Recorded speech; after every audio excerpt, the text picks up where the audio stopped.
And so ayun, what's up mga kahayupan, and welcome back to our channel. And papakita ko lamang kung paano kalagan itong binti sa likod ng kalabaw mga bossing. And mag-start tayo dito sa may lomo. Ayan po yung pinakamalambot na part ng baka or kalabaw.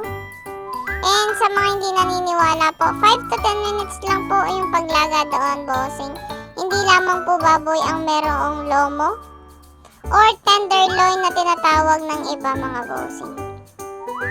So next na po tayo dito sa may balakang po. Yan po ay isang uri ng buto-buto maliban po sa bulalo, ribs, T-bone, neck bone at rib eye. Yan po ay isang uri din ng buto namin dito mga bossing. Yung iba po kasi is inaalisan po ng laman yan and nagiging scrap na lang po. Dito po sa amin, pagka may okasyon po is ginaganyan po namin sila mga bossing. Hindi po namin inaalisan ng laman unless na lang po kung kailangan po at naubusan na po tayo ng laman na ititinda. And next na po tayo is bulalo po. Bias po ang tawag. Actually, dalawa pong klase yung bias na tinatawag ng iba. Yung isa po is yung paa na may balat. Or kung tawagin dito sa mga kapangpangan is dalpakan. Dito po sa amin, yung bias po is bulalo. Bulalong pangmayaman, sabi nga ni Bossing Mike.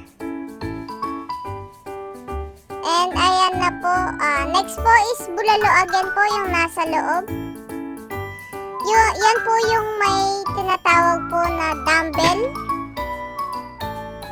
Dumbbell po yung tawag namin. Or yung sa mga ibang nagbubulalo po is bone marrow. Yun po yung mga inaalisan din po ng laman. And as in, bone lang po yung meron sila.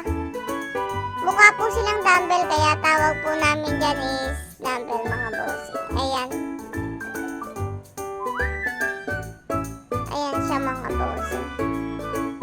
So, next po, ayan na po yung kasim. Ayan na po yung kabuuan ng laman mga bossing.